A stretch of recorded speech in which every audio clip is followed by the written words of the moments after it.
A group set up in the Forest of Dean to try and tackle the issue of wild boar say they need help from the government.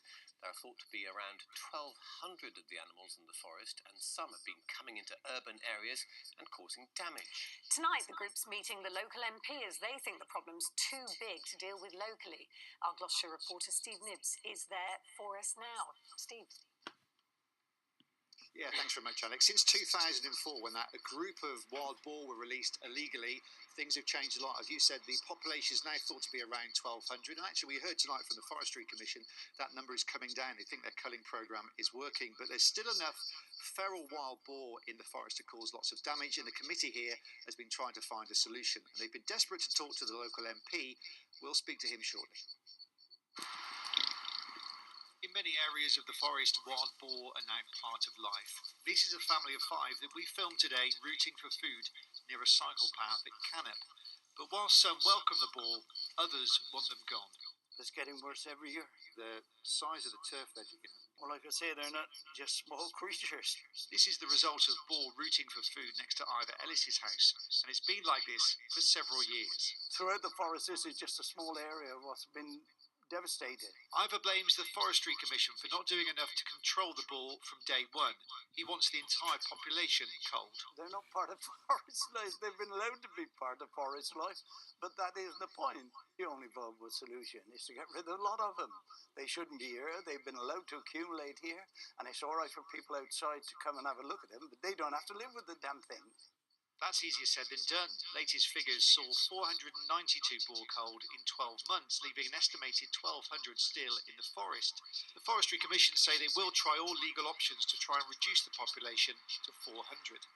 But boar supporters say culling and deforestation is also pushing boar into the urban areas, and they need to be kept within the depths of the forest instead, away from where they cause problems. These areas are so deep in the forest that they're never going to affect any humans at all unless you're actually out there walking.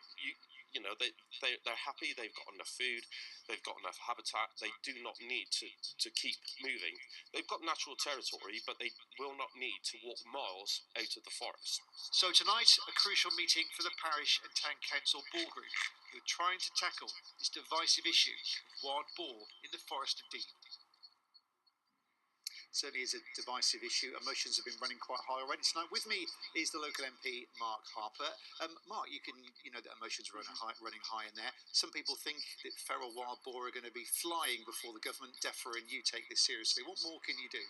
Well, I think the first thing to say is actually quite a lot's already happening. So one of the things I've done is work closely with the Forestry Commission to make sure that they've had the resources to enable to step up their culling programme.